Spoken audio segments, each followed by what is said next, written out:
Thank you for joining me for another installment of 600 Words or Less. This work is taken from the collection by Chris Hutchins called Impressions. This article was written January 3rd, 2014. It's called My Side of the Story. This audio presentation was recorded May 5th, 2024.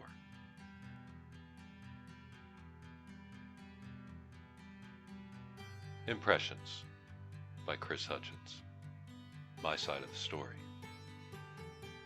When my wife started working for our local paper, I was pretty happy for her. She seemed excited and enthusiastic about the prospect of writing a weekly short essay about life in general. The only rules she was given was to stay away from politics and religion and try to avoid being too edgy or controversial for our sleepy little town. Back then, I was a little jealous of her new opportunity to address the masses.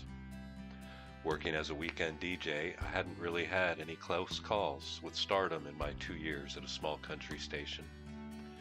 But immediately after beginning writing for the paper, my lovely wife was getting all sorts of attention and public notice. She even had people identify her in the grocery store and tell her how much they liked her column. Well, I had never had anyone hear my voice and say, "Hey, I know that voice. You're the radio guy, right?" Well, that's not entirely true, but that's a story for another day. Admittedly, while I was happy for her and excited to hear what she would have to write about, I was at the same time feeling quite left out. It's been over 2 years now, and my love has sufficient articles published that she could produce a book from them. Plus, she has a weekly journal to look back on and remind her of the good old days. That monster jealousy has grown and turned the deepest shade of green you ever imagined. I have often thought it would be neat to have a paper that features a weekly column by both the husband and wife, each writing on their own or in response to each other, sort of like a he said, she said. Lord knows I've had my own opinions about the topics she has discussed practically every week, and men back me up on this. Besides, she doesn't tell the story like I would. I mean, yes, I did buy that boat without discussing it with her, but it's not like the money came out of the house budget, and when I sold it later that year, I actually made money on it.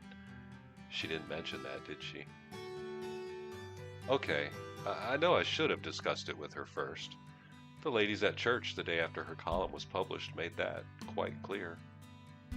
I will never forget when I was walking through the door to our sanctuary and one of our fellow worshipers said, "I think she wanted the carpet instead." Not hello or good morning, just a gentle admonition from a woman who until that moment had never spoken with me before. There have been other encounters with Tamara's readers. More on that later. I want to have my forum, my soapbox, my platform. Is that too much to ask?